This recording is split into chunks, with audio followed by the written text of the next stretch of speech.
The escalating conflict and deteriorating situation in Eastern Democratic Republic of Congo are a grave concern to the people and governments of East Africa. Noting the worsening humanitarian crisis exacerbated by ongoing military actions, including the closure of airspace in Goma, I call for the immediate and unconditional cessation of hostilities.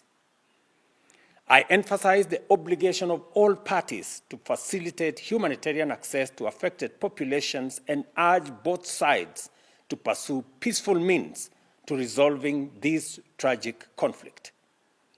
These alarming developments, coupled with rising diplomatic tensions in the region, underscore the urgent need for peaceful resolution to a conflict that continues to inflict untold suffering on the people, particularly women and children. As the current chair of the East African Community, Kenya is aware of the region's critical responsibility in de-escalating violence and facilitating dialogue between the parties involved. We confirm and firmly believe that a sustainable solution can only be achieved through engagement, constructive dialogue, and a renewed commitment to peace.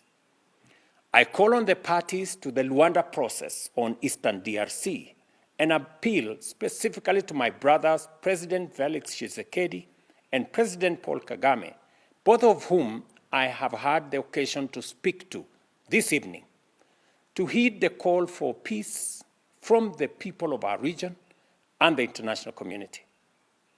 I call on them to dedicate all efforts towards achieving peace in Eastern DRC and restoring good neighborliness, an essential principle underpinning regional peace and collective responsibility. Consequently, and having consulted with the heads of state of our region, we will be convening an extraordinary East African Community Summit within the next 48 hours to facilitate and to deliberate on this crisis and chart a way forward. This is in line with the East African Community Summit's decision of November 2024, which called for constructive engagement to address this conflict. I thank both President Tshisekedi and President Kagame for their confirmed participation in this summit. Additionally, the African Union must not remain passive in the face of this escalating crisis. The East African Community stands ready to forge a stronger collaboration with the African Union and SADC, as well as the international community in encouraging the warring parties to prioritize engagement.